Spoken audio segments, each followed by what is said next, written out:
May kutob ako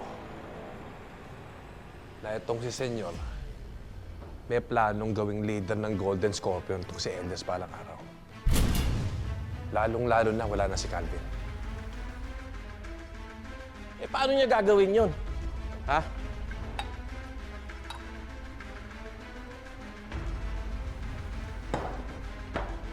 Eh, hindi niya nga mahawakan sa leeg.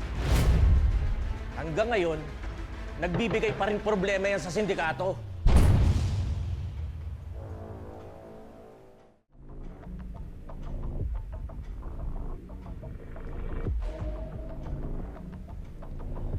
So ano plano natin?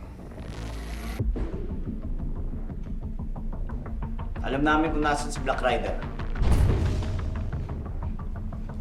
Sa Barangay Palangga.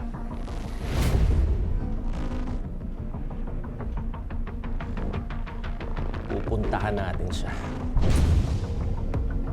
At pupulbusin natin. Ipapalala din natin kay Senyor kung ano ba talaga ang Golden Scorpion. Dahil dito sa grupo natin, walang puwang ang konsensya at puso.